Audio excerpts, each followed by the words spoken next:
Chapter 1: The Quiet Village. Nestled in the rolling hills of the English countryside, the quaint village of Thornwick was a place where time seemed to stand still. Cobblestone streets wound their way past centuries-old cottages, each with well-tended gardens bursting with vibrant flowers. Thornwick was a village where everyone knew everyone, and nothing much ever happened, until the day Reverend Jonathan Hargrove disappeared. Reverend Hargrove was a beloved figure in Thornwick.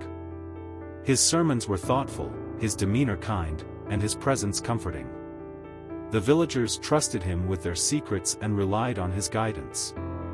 So when he failed to show up for the Sunday service, alarm bells rang throughout the village. Chapter 2: The Discovery. It was Mrs. Beatrice Cranston, the church's dedicated housekeeper, who first raised the alarm.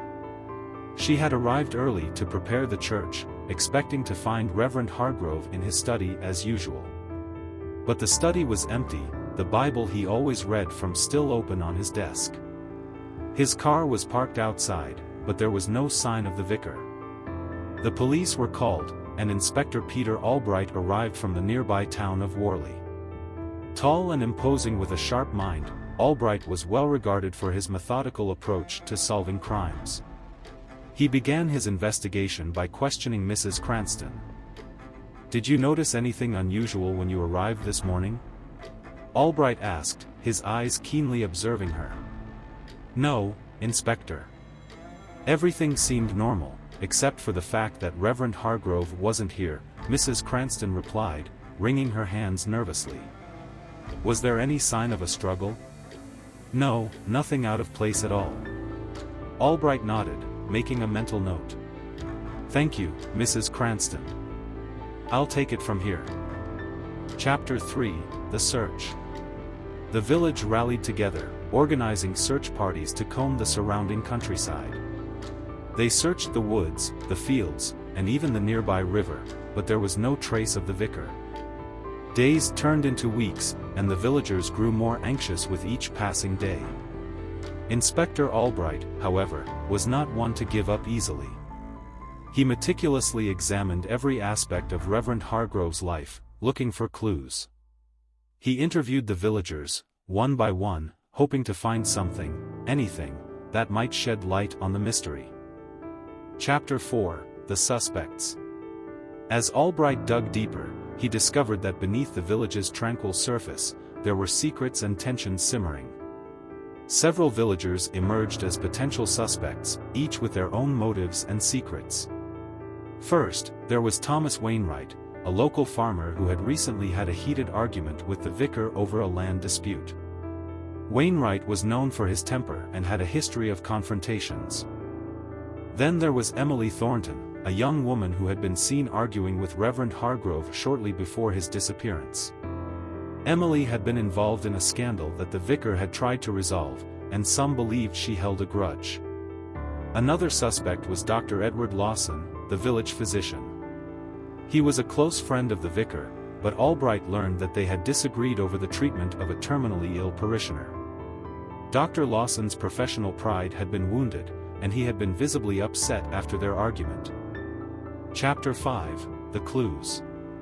Inspector Albright's breakthrough came when he discovered a torn piece of fabric caught on a branch in the woods. It matched the fabric of Reverend Hargrove's clerical robe.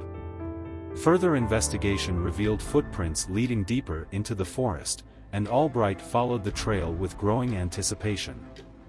The footprints led to an old, abandoned hunting lodge. The door was ajar, and Albright entered cautiously. Inside, he found signs of a struggle, a chair overturned, a broken lamp, and, most tellingly, a blood-stained handkerchief embroidered with the initials, J.H. Chapter 6: The Revelation. Albright's discovery prompted a renewed search of the lodge and its surroundings. Hidden beneath a loose floorboard, he found a diary belonging to Reverend Hargrove. Its pages were filled with detailed notes about the villagers, including their secrets and sins. The last entry was particularly chilling. It hinted at a revelation the vicar had uncovered, one that put him in grave danger. Albright's heart raced as he pieced together the clues. The diary entry mentioned a meeting scheduled with someone referred to only as D. Albright suspected it was Emily Thornton, and he decided to confront her. Chapter 7: The Confrontation. Emily Thornton was visibly nervous when Albright arrived at her cottage. She tried to maintain her composure, but the inspector's relentless questioning soon wore her down. "Emily, I know you had a meeting with Reverend Hargrove the night he disappeared," Albright said, his tone firm. "What happened during that meeting?" Tears welled up in Emily's eyes as she confessed. "He found out something terrible, something that could ruin lives. He wanted to confront the person responsible, but I was afraid. I tried to stop him, but he wouldn't listen." "Who was he planning to confront?" Albright pressed. Emily hesitated, then whispered, "Dr. Lawson."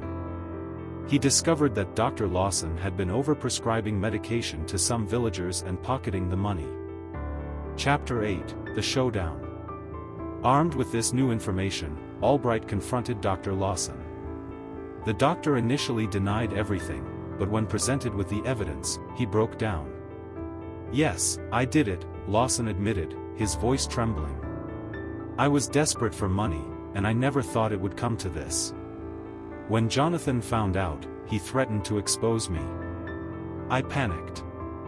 We struggled, and I didn't mean to hurt him, but he fell and hit his head. I didn't know what to do, so I hid his body." Dr. Lawson led Albright to the place where he had hidden the vicar's body, deep in the woods. It was a somber moment as the villagers gathered to pay their respects, their grief mingled with relief that the mystery had finally been solved. Chapter 9: The Aftermath. Dr. Lawson was arrested and charged with manslaughter. The village of Thornwick slowly began to heal, though the loss of Reverend Hargrove left a void that would never be filled. His memory lived on in the hearts of those he had touched, and his diary, now published, served as a testament to his dedication and bravery. Inspector Albright returned to Worley, his mind already turning to the next case. But he knew that he would never forget the quiet village of Thornwick and the mystery of the Vanishing Vicar. Epilogue. Years later, Thornwick remained a picturesque village, its cobblestone streets and ancient cottages unchanged. A new vicar had taken Reverend Hargrove's place, and the villagers had found solace in their routines once more. Yet, every Sunday, as the church bells rang out across the countryside, the villagers would pause and remember the man who had been more than just a vicar. He had been a friend, a confidant, and a hero.